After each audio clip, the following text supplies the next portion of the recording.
J'ai pris 500 $ et je vais les tourner en 1 million de dollars en un an. Bonjour, je suis Sophie et aujourd'hui c'est 3 mois maintenant que je suis dans ce défi et je voulais te dire comment ça se passe.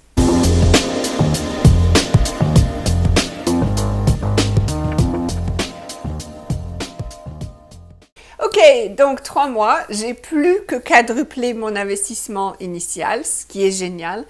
Mais je ne suis pas tout à fait là où je devrais être. Donc j'avais projeté un petit peu les profits que je devais faire et là où j'aurais dû en être aujourd'hui. Et il me manque un gros bout, on va dire à peu près 800 $. Donc j'y suis pas encore. J'ai fait des erreurs et je voudrais partager avec toi les erreurs que j'ai faites. Comme ça, tu ne les feras pas. Ok, donc la première chose, tu te souviens, c'est que le marché crypto a beaucoup de hauts et de bas. Et c'est comme ça qu'on gagne de l'argent. En crypto, c'est parce que ça monte et ça descend. Donc, ça veut dire que quand ça descend, tu veux acheter. Quand ça descend, quand le prix est bas, c'est là où tu veux acheter de façon à pouvoir gagner de l'argent quand ça remonte. Le problème, c'est quand, comme moi, tu as déjà tout investi, tu n'as plus d'argent pour acheter, là, ce qu'on appelle le prix bas.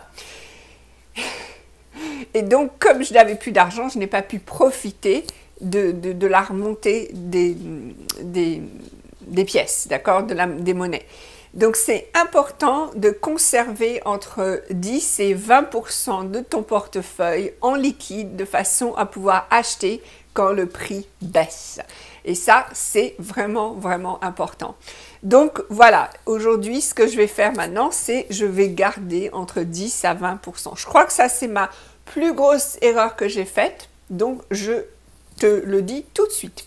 Alors, l'autre erreur, c'est tout simple. Tu sais que comme ça monte et ça descend, les émotions sont là. C'est-à-dire on a peur, on est excité et parfois on ne pense pas de façon très logique.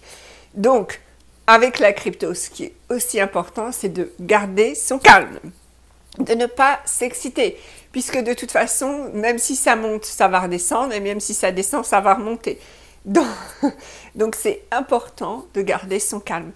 Qu'est-ce que ça veut dire d'être émotionnel? Ça veut dire d'acheter au moment où il ne faut pas acheter parce que tout le monde achetait, que j'ai vu que ça montait et que oh là là, moi je ne l'ai pas, et donc c'était pas le bon moment, déjà d'une part.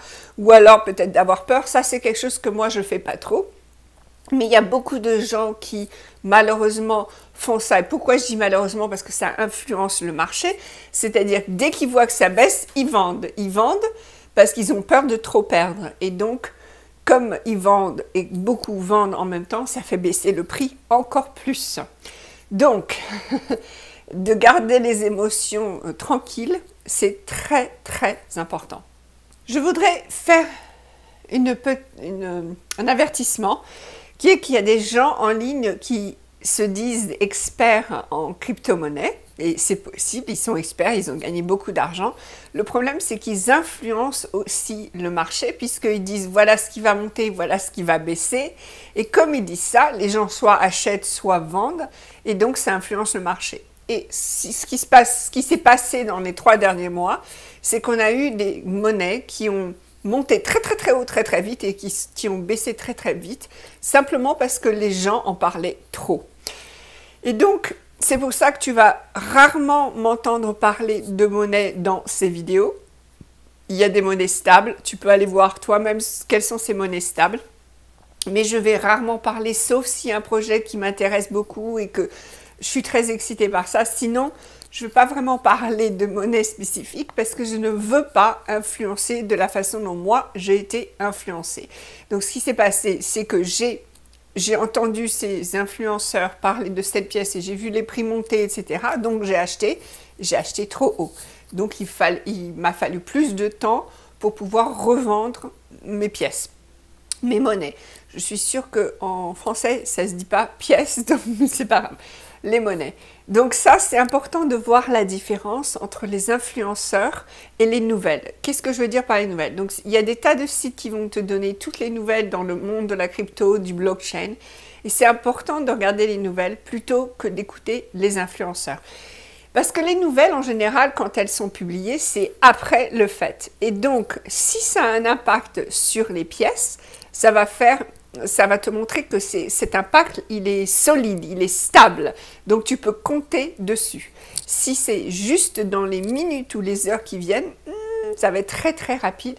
Donc, si tu n'es pas là présent à pouvoir faire les échanges, tu ne vas pas gagner d'argent.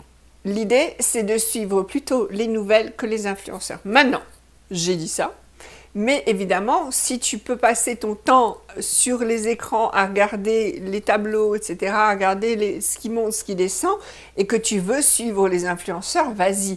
Ce que tu fais, c'est que tu vas, par exemple, sur Twitter, tu mets le nom de la monnaie qui t'intéresse et tu regardes tout ce qui est en train de se dire. Et tout de suite, tu vas savoir si ça va monter ou si ça va descendre. C'est clair.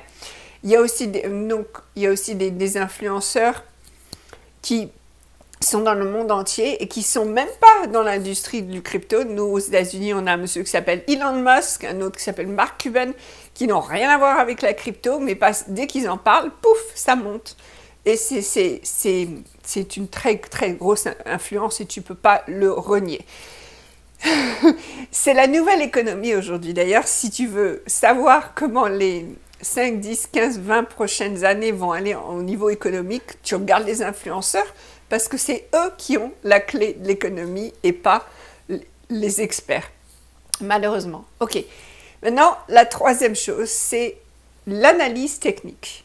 Donc il y a des gens qui sont pour, il y a des gens qui sont contre. Et l'analyse technique vient du marché du marché de la bourse en fait. Et c'est pas que ça marche pas, ça marche bien quand tu as une monnaie stable. En effet, une monnaie stable, ça va avoir une croissance qui va se répéter. On pourrait même dire que Bitcoin aujourd'hui, allez, je vais le dire, l'analyse technique pour Bitcoin marche plutôt bien parce que ça, maintenant on a quand même plus de 10 ans d'histoire sur Bitcoin, donc on arrive à voir.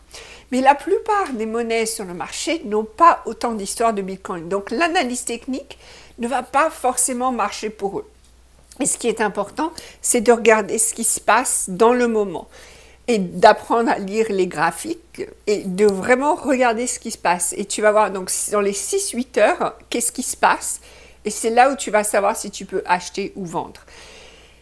Et ça, c'est important. Et moi, ce que j'ai fait, c'est qu'au début, je faisais que ça. Ensuite, j'ai fait que l'analyse technique. Et maintenant, j'ai appris à faire un mélange.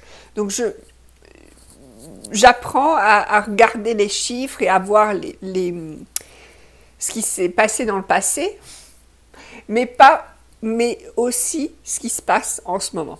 Ok. Donc, il faut savoir qu'aujourd'hui, on a beaucoup d'investisseurs en crypto-monnaie qui viennent d'arriver et qui ont des tout petits montants, ce qu'on appelle de boutiques, on va dire, des investisseurs de boutiques. Donc, c'est des petits montants.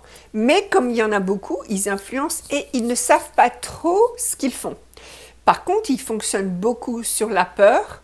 Donc, dès que ça baisse, ils vont vendre. Et c'est là où ça fait baisser encore plus. Donc, si tu veux vraiment gagner de l'argent, il vaut mieux avoir une perspective de longueur, c'est-à-dire vraiment prendre ton temps et y être pour la longueur, non pas pour l'argent tout de suite rapide. Bien sûr, tu peux gagner beaucoup d'argent rapidement. Je connais quelqu'un qui a investi 188 000 $ en Doge au mois de janvier et au mois d'avril, il avait plus d'1,5 million. Donc, je comprends tout à fait l'idée de faire ça. Mais ce n'est pas forcément la meilleure stratégie. D'accord? Ça, par contre, je sais bien faire puisque moi, j'ai perdu aucun argent. Je n'ai peut-être pas gagné beaucoup très vite, mais je sais que je peux aller loin parce que je protège mon investissement. Et ça, c'est quelque chose qui est très important. C'est de protéger tes investissements et vraiment de savoir où tu vas et d'avoir une stratégie. Bon, tu perds de l'argent, tu apprends les leçons, tu as appris, c'est pas grave. Mais une stratégie et reviens toujours sur ta stratégie. Voilà. Ok, donc là, j'ai partagé un petit peu ce que j'ai appris dans ces 3 prochains mois.